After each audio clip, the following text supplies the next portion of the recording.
मित्रांनो, काही नाती दूर गेली कारण अंतर वाढलं, पण काही नाती जवळ असूनही खूप दूर गेली. एकाच घरात राहूनही एकमेकांशी बोलणं कमी झालं. एकाच खोलीत बसूनही मनं वेगळी झाली.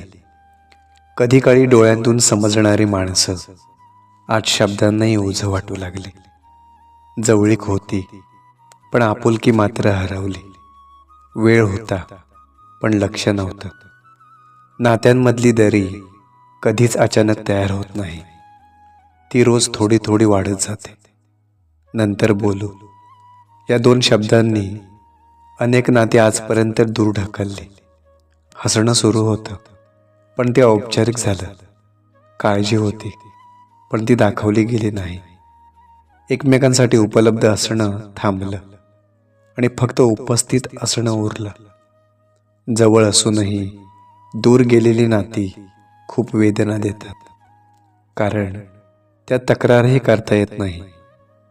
कारण बाहेरून सगळं ठीक दिसत असतं. लोक विचारतात, सगळं ठीक आहे ना? आणि आपण मात्र हसून म्हणतो, हो. पण आत कुठेतरी एकटेपणा वाढलेला असतो. या नात्यांमध्ये भांडण नसतं, पण संवादही नसतो. माणसं बदललेली नसतात, त्यांची प्राधान्य बदललेली असतात. आणि जेव्हा आपण प्राधान्य यादीत खाली जातो, तेव्हा नातं मात्र आपोआप दूर जातं.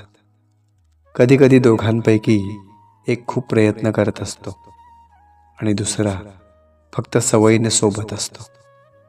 तिथेच नात्याचं संतुलन बिघडतं. जवळ असूनही दूर गेलेली नाती शिकवून जातात.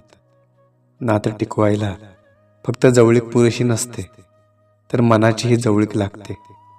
कारण एकमेकांच्या आयुष्यात फक्त असणं महत्त्वाचं नाही, तर एकमेकांसाठी असणं महत्त्वाचं असतं. आणि जेव्हा ते थांबतं, तेव्हा नातं जवळ असून देखील खूप दूर गेलेलं असतं.